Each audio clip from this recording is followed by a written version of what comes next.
Hi guys, for today's vlog, kami ay maliligo ng dagat kasama ang aking pamilya. Since weekend naman at walang trabaho, minsan ay kailangan din natin lumabas at maligo ng dagat kasama ang ating pamilya. Masarap talaga sa pakiramdam kapag nakikita masaya yung mga bata.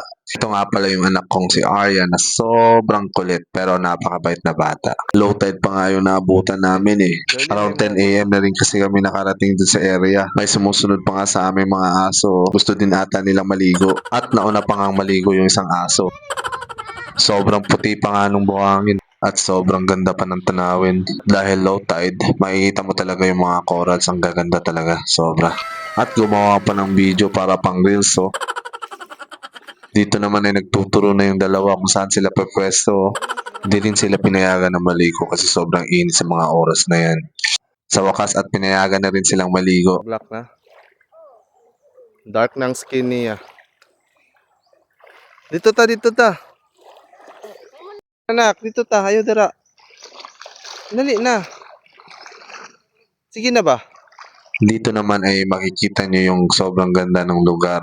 Ang daming puno, mapuputing buhangin, at ang daming isda.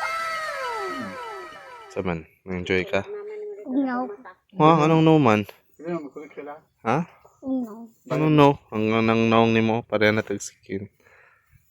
Oh, dark ng skin. No, dark na yung skin. Since tapos na rin silang kumain, gusto na raw nilang bumalik sa dagat. Ito nga pala yung kalaro niyang tito. Sobrang kulit na bata. Naguhukay na yung dalawang bata kasi gusto nilang ilibing ako. Sa sobrang linaw ng tubig, makikita nyo maliliit na isda. Kapag kayo ay napunta dito, for sure ma-appreciate nyo yung ganda ng dagat. Ang ganda talaga ng lugar, sobra. Dahil tapos na maligo ang mga bata at nag-enjoy naman sila. So, it's time to go home. Sus kalooy. Here. Di ba, taga-picture It's dito. beautiful. Taga-picture ka. Wala si Ariel lang. Exit here in the back. Enjoy ka? Nagpapay mo ka, adi. Oh, wala. Init at tubig. Init ang tubig. Awa na nangitom na ganit ka. Dito naman ay ang overlooking view.